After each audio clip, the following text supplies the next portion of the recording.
السلام علیکم، میرا نام ہے ڈاکٹر اصلاح الدین اور آج میں لایا ہوں آپ کے لیے ایک نئی ویڈیو اپنے چینل عقل و علم کی باتیں۔ اس چینل پہ میں آج جو ویڈیو لایا ہوں اس کا میں نے عنوان رکھا ہے ہمارا دین۔ ابھی جو ہمارا دین ہے، دین اسلام، اس وقت لوگ کچھ ایسی کمیونٹی جو ہے وہ ڈیولپ ہو چکی ہیں جو ہمارے دین اسلام کے خلاف اٹھ کھڑی ہوئی ہیں، جن کو ملحدین کہتے ہیں یا جن کو ملحد کہتے ہیں۔ ابھی میں یوٹیوب پر ایک ویڈیو دیکھ رہا تھا، اس میں جو ٹیگ تھا وہ تھا پاکستانی ملحد، اور اس میں ایک شخص ہے حارث سلطان، جو پہلے کبھی مسلمان ہوا کرتا تھا، اب وہ جو ہے ملحد ہو چکا ہے، اور وہ لوگوں کو اس بات پر لے کر آنے کی کوشش کر رہا ہے کہ خدا نہیں ہے، کوئی اللہ نہیں ہے، دین اسلام جو ہے کوئی سچا مذہب نہیں ہے، نعوذ باللہ من ذالک، اور حضور پاک صلی اللہ علیہ وآلہ وسلم یا دیگر انبیاء جو ہیں یہ مطلب اللہ کے بھیجے ہوئے نہیں تھے۔ اب سوال یہ ہے کہ ہمارا دین اسلام بھی ٹارگیٹ کیوں ہو رہا ہے؟ تو اس کا جواب یہ ہے کہ اس وقت اگر ہم غور کریں کہ جو دین اسلام ہے یہ بہت تیزی سے دنیا میں پھیلنے والا مذہب ہے، اور اس وقت جو ہے لوگ دین اسلام میں داخل ہو رہے ہیں بہت تیزی کے ساتھ۔ اس میں بہت سارے علماء کرام کا حصہ ہے، اس میں چاہے وہ سنی ہو، چاہے وہ دیوبندی ہو، چاہے وہ اہل حدیث ہو، چاہے وہ اور دیگر مکاتب فکر سے ہوں۔ اب جو ملحدین ہیں وہ سب سے پہلے ہمارا جو عقیدہ ہے تصور خدا یا تصور اللہ، کہ اللہ تعالیٰ کا وجود ہے، وہ اسی چیز کو ٹارگیٹ کرتے ہیں، اور وہ اس چیز کو باور کرانا چاہتے ہیں کہ یہ دنیا ایک خود کار نظام کے تحت چل رہی ہے۔ صبح ہوتی ہے، دوپہر ہوتی ہے، شام ہوتی ہے، فصلیں اگتی ہیں، ہوا چلتی ہے، سمندر میں طغیانی آتی ہے، بارش برستی ہے، طوفان آتے ہیں، یہ سب ایک خود کار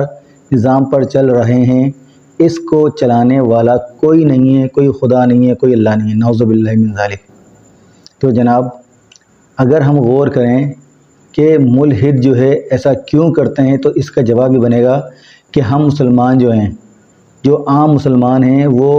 دین اسلام کو اتنے بہتر طریقے سے یا اچھے طریقے سے نہ پڑھتے ہیں نہ سمجھتے ہیں، اور جب کوئی ملحد ہم سے سوال کرتا ہے کہ یہ دنیا کس نے بنائی، ہم جواب دیتے ہیں اللہ تعالیٰ نے۔ پھر وہ آگے اگلا سوال جو ہے فوراً کرتا ہے تو پھر اللہ کو کس نے بنایا؟ تو یہاں پر آ کے ایک عام مسلمان، ایک اوسطی مسلمان، جو ایک عام ایسا مسلمان ہے جو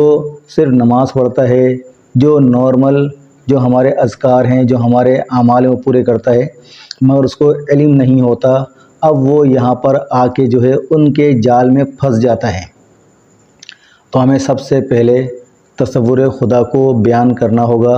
تصور خدا کو سمجھنا ہوگا، اور اس کو سمجھنا ہوگا کہ یہ خدا کیا ہے۔ تو اس کے لیے اسے ہمارے بہت سے علماء کرام ہیں جنہوں نے بیان کیا ہے، مگر اس پہ میں کہتا ہوں کہ ڈاکٹر ذاکر نائک،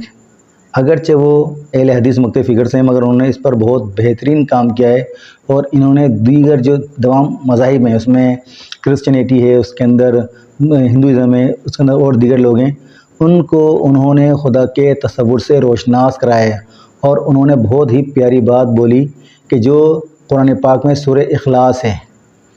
اور سورہ اخلاص کیا ہے؟ ہم مسلمان پڑھتے ہیں، اس کو سمجھتے ہیں۔ بسم اللہ الرحمن الرحیم، قل هو اللہ احد، کہہ دو کہ اللہ ایک ہے، اللہ الصمد، اللہ بے نیاز ہے، لم یلد ولم یولد ولم یکن لہ کفوا احد، اور اللہ تعالیٰ بے نیاز ہے، نہ اس نے کسی کو جنا ہے۔ جس طرح ایک انسان یا ایک جاندار پیدا ہوتا ہے اپنے ماں کے توسط سے، اس طرح اس نے نہ کسی کو پیدا کیا ہے، نہ اس نے جنا ہے، اور نہ وہ خود جنا گیا ہے، اور وہ یکتا ہے، اس جیسا کوئی نہیں ہے۔ اور یہ جو صورت ہے قرآن پاک کی سورہ اخلاص، بہترین جو ہے یہ ایک ڈسکرپشن ہے اللہ تعالیٰ کے یا خدا کے وجود پر۔ اور اس کے علاوہ جو سورہ بقرہ میں آیت الکرسی ہے، جو وہ بیان ہوتی ہے جب وہ اللہ تعالیٰ ہمیں سناتا ہے، پڑھاتا ہے قرآن پاک میں، اللہ فرماتے ہیں اللہ لا الہ الا هو الحی القیوم، کہ اللہ فرماتے ہیں وہ اللہ ہی تو ہے جو خود سے زندہ ہے اور قائم ہے، اور ہر چیز کو قائم کرنے والا ہے۔ اب یہاں پر اگر ہم خدا کے تصور کو جاننے کی کوشش کریں تو جو ملحدین ہیں جو وہ اس بات پر لوگوں کو جو ہے وہ بہکاتے ہیں، دھوکہ دیتے ہیں کہ بھائی اگر دنیا کو اللہ نے بنایا تو اللہ کو کس نے بنایا؟ تو یہ ثابت کرنا چاہتے ہیں کہ خدا کا وجود بھی کوئی مادی وجود ہے، اور وہی ثابت کرنا چاہتے ہیں کہ خدا کی کوئی شکل ہوگی، آنکھیں ہوں گے، ناک، کان، ہاتھ، پاؤں، اس طرح سے ایک جسم ہوگا۔ تو جناب پہلے اس کو سمجھ لی جائے کہ اللہ تبارک تعالیٰ خود قرآن پاک میں فرماتا ہے اپنے ذات کے لیے، اللہ نور السماوات والارض، کہ اللہ تعالیٰ جو ہے زمین و آسمان کا نور ہے۔ اب یہاں نور سے اگر ہم روشنی مراد نہ لیں، بلکہ ہم یہاں سے طاقت مراد لیں، یہاں سے قوت مراد لیں، یہاں سے ہم اللہ تعالیٰ کی ایک قدرت کے ساتھ ایک مکمل جو اس کی طاقت ہے وہ مراد لیں، تو یہاں سے سمجھ آتا ہے کہ اللہ تعالیٰ جو ہے وہ مادی وجود نہیں ہے، وہ اس طرح کا وجود نہیں کہ ہم بولیں اس کی آنکھیں ہیں، اس کے ناک ہے، اس کی کان ہے، اس کے ہاتھ ہیں، اس کے پاؤں ہیں، نہیں، بلکہ اللہ تعالیٰ ایک ایسی ہستی، ایک ایسا وجود ہے، وہ وجود تو ہے مگر وہ مادی وجود نہیں ہے۔ آپ اگر چاہتے ہیں کہ نہیں جی ہم دیکھنا چاہتے ہیں کہ وہ کس طرح کا ہے، اس کا ہاتھ کس طرح، اس کا پیر کس طرح کا ہے، تو یہ ملحدین کی سب سے بڑی غلطی ہے۔ وہ اس بات کو یہ ثابت کرنا چاہتے ہیں کہ بھائی تم لوگ کہتے ہو کہ خدا ہے تو لا کے دکھاؤ، تو اس پر تو اللہ تعالیٰ ان سے فرماتا ہے کہ قل ہاتوا برہانکم ان کنتم صادقین، اگر تم سچے ہو تو تم دلیل لے کر آؤ۔ تم کہتے ہو کہ اللہ نہیں ہے، اس کائنات چلانے والا نہیں ہے، تو پھر اس کائنات کو شروع کس نے کیا؟ نیوٹن کا جو پہلا قانون ہے جس میں وہ کہتا ہے کہ کوئی بھی انیشیٹو ہوتا ہے جب وہ کسی بھی ایکٹیویٹی کو شروع کرتا ہے، یعنی کوئی ایکسٹرنل فورس ہوتی ہے تو اس کے بعد جو ایکٹیویٹی ہے، کوئی ایکشن ہوتا ہے وہ ظہور پذیر ہوتا ہے۔ جب تک ایکسٹرنل فورس نہیں ہوگی کوئی بھی ایکٹیویٹی، کوئی ایکشن ظہور پذیر نہیں ہوگا۔ اور جب سائنس مانتی ہے کہ آج سے 15 ارب سال پہلے یا 16 ارب سال پہلے اس کائنات کو جو اسٹارٹ ہوا، یا اس کائنات کو جو اسٹارٹ ملا بگ بینگ سے، کہ ایک دھماکہ ہوا، تو سوال یہ آتا ہے وہ دھماکہ کرا کس نے؟ کیا خود بخود دھماکہ ہو گیا؟ اگر خود بخود ہی ہونا تھا تو وہ 15 ارب سال پہلے کیوں ہوا؟ اس سے پہلے کیوں نہیں ہوا؟ کائنات اس سے پہلے وجود میں کیوں نہیں آئی؟ پھر جو پوری انٹیگریٹی ہے اس کے اندر کہ کس طرح سے آسمان، زمین، سورج، چاند، ستارے اور تمام جاندار، تمام تر چیزیں بنی، وہ پہلے کیوں نہیں بن گئیں؟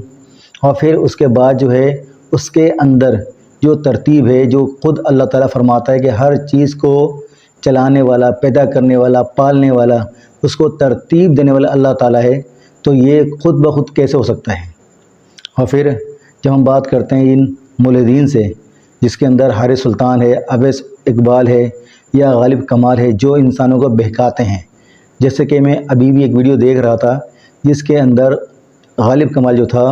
وہ آخرت کا انکار کر رہا تھا۔ وہ یہ کہنا چاہ رہا تھا کہ بھائی مرنے کے بعد کا جو تصور ہے یہ ہزاروں سال پہلے سے، لاکھوں سال پہلے سے چلا آ رہے ہیں۔ چلو ہم مان لیتے ہیں تصور ہے، مگر سوال یہ کہ اگر آپ اس چیز کو ختم کرنا چاہتے ہیں کہ بھائی مرنے کے بعد کوئی باقی لائف نہیں ہے، کوئی آخرت کی لائف نہیں ہے، کوئی بعد میں کچھ ہونے والا نہیں، تو سوال یہ آتا ہے کہ بھائی پھر اس دنیا کے اندر اگر کوئی ایسا شخص ہے جو دنیا میں ظلم کی چکیں پس رہا ہے، تو سوال یہ ہے کہ پھر اس کو انصاف کیسے ملے گا؟ اگر اس میں طاقت نہیں ہے اس دنیا کے اندر وہ اپنا بدلہ لے سکے اور وہ اس ظلم کی وجہ سے مر جاتا ہے، اس کا مطلب یہ ہوا کہ جو نظام خودکار چل رہا ہے تو یہ ایک ایسا نظام ہے جس کے اندر کوئی جو ہے وہ ترتیب نہیں ہے، کوئی انصاف نہیں ہے، کوئی عدل کرنے والا نہیں ہے، جبکہ اللہ تعالیٰ فرماتا ہے کہ اللہ تعالیٰ عدل کرنے والا ہے۔ اور اگر اس دنیا میں کسی کو انصاف نہیں مل سکا، کسی وجہ سے کوئی مسئلہ ہو گیا، کوئی ایسا معاملہ ہو گیا جس کی وجہ سے اس کو عدل نہیں مل سکا، تو اللہ تعالیٰ فرماتا ہے بروز قیامت اللہ تعالیٰ اس کے ساتھ عدل کرے گا۔ یہاں تک اللہ تعالیٰ فرماتا ہے کہ اگر کسی جانور نے، کسی بکری نے، جو کہ ایک سینگ والی بکری ہے اور بے سینگ والی بکری کو مارتی ہے، تو اللہ تعالیٰ فرماتا ہے بروز قیامت سینگ والی بکری اور بے سینگ والی بکری کے درمیان بھی وہ اس دن عدل فرمائے گا۔ یعنی آپ یہ کہنا چاہتے ہیں جو ملحدین ہیں کہ جو آخرت کی لائف ہے، مرنے کے بعد کچھ نہیں ہے، آپ یہاں پر ہیں، مر گئے، ختم ہو گیا اور کچھ نہیں ملنے والا، تو آپ سوچو کہ پھر انسان کا، اس کائنات کا بننے کا مقصد کیا ہے؟ جبکہ اللہ تعالیٰ نے تو مقصد بیان کر دیا کہ اس کائنات کے بننے کا مقصد یہ ہے کہ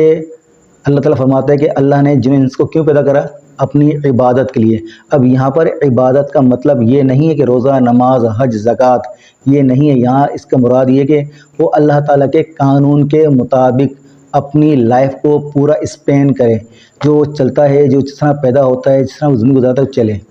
تو جناب بات یہ ہے کہ یہ جو ہماری زندگی ہے، یہ جو ہمارا ایک پورا سینیریو ہے لائف کا، یہ قانون قدرت پر چل رہا ہے۔ اور یہ جو قانون قدرتی اللہ تبارک تعالیٰ نے ایک پورا نظام دیا ہے،